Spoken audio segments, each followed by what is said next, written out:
Swords to Plowshares is a really efficient card. For a single white mana, target creature is exiled, and its controller gains life equal to its power. Oh yeah, and it's an instant. That's pretty good. So this is the most efficient single target creature removal card in the game. It was originally in alpha, and at the time, many groups of players thought this card sucked because it gave your opponent life. I mean, sure, you have removed the Shivan Dragon that was going to hit you for 9 because it has fire breathing, but now your opponent is at 29 life. How are you ever going to win that game? Bad card, don't play it. Alright, so this card was figured out pretty early into the game's history. It's very obviously efficient, and once you get to decks that are efficiently built, Swords to Plowshares is a card that's really good, once you get past the life gain. Alright, joking aside, Swords is a hyper-efficient card, and is on the fairly large list of cards from Alpha that are considered a design mistake. And that's fair, this card is probably too good, but I do like this card a lot. This is also one of those cards that's like from Alpha that was way too good and they've tried to make fixed versions of for a while. The closest they probably came is Path to Exile, which is a very strong card. People will occasionally run like 1 or 2 basic lands in case they get hit with a Path to Exile or something, which is pretty funny in the like 1 or 2 formats that's viable or done. They also tried Reciprocate, which can only target a creature that damaged you this turn. Lay Down Arms is a pretty interesting attempt to balance its power by scaling with the number of planes you control. Personally, I think that's a solid attempt at fixing Swords. I think that's a really cool idea. There's also Blazing Hope, which only works if the creature's power is greater than your life total. That's kinda neat. Oh yeah, and if you're running a white zombie deck, or against a meta that is exclusively zombie decks, Time to Reflect is really good. Aw man, there are 24 arts for Swords that I have to talk about. Shit, do I even have time to talk about anything else? This is probably one of the best white cards in the game. There are stronger white cards, but this one is definitely up there. And I guess there isn't much else to say about Swords to Plowshares, other than the fact that the entire concept of the card is fucking hysterical. The idea that you get taken out of a fight and set down to plow some fields is so fucking funny. But yeah, it's just a highly efficient removal piece with funny flavor. I'd like to hear what you have to say about Swords to Plowshares in the comments, but we're going to move on to the art.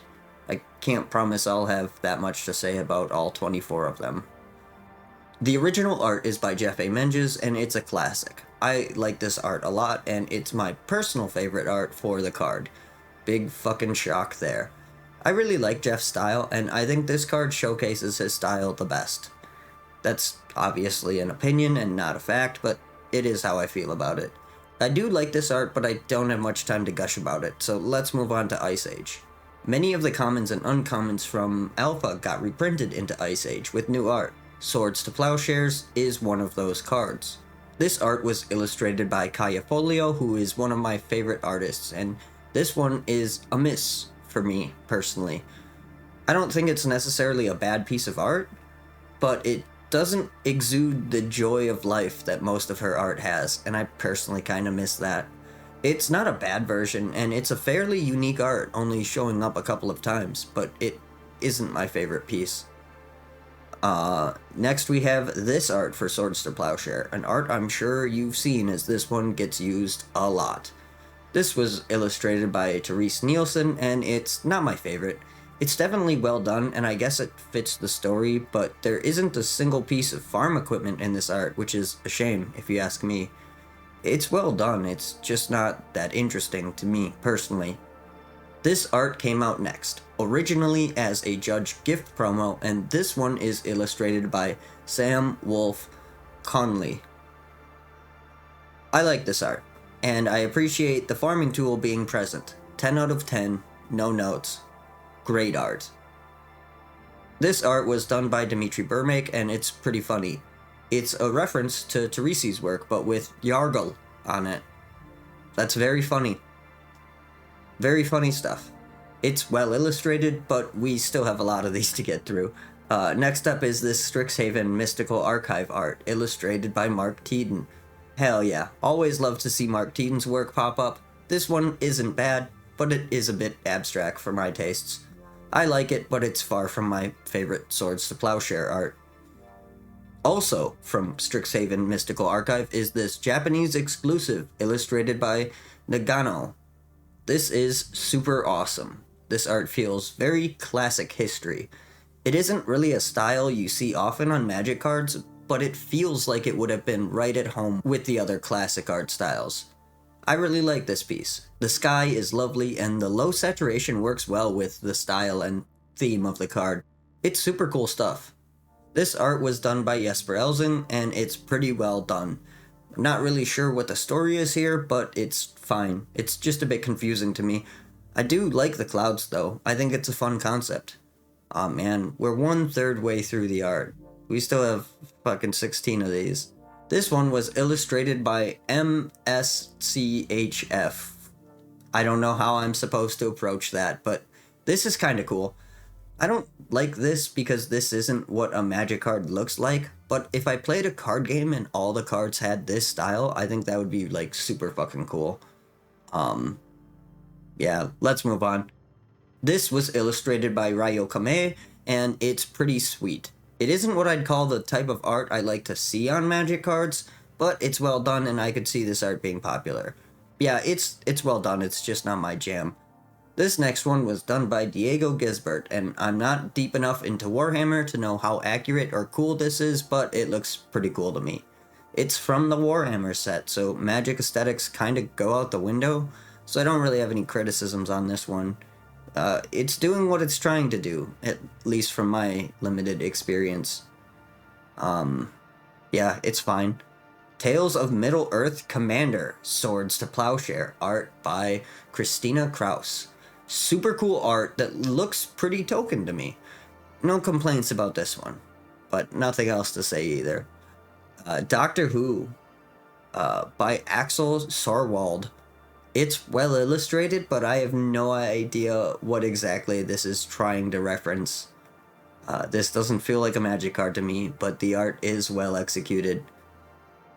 Another Secret Layer. This one is illustrated by Justin Hernandez and Alexis Hernandez, and it's pretty awesome. This is another art style I think would have fit in with the classics. It's kind of a darker take on the story of the card, but it is pretty well illustrated.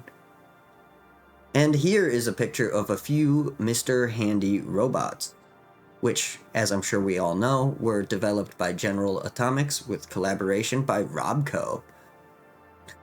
I like Fallout. I think it's a fun thing. This was illustrated by Alex Constand, and it's fantastic. It really fits well with Fallout, which is the goal.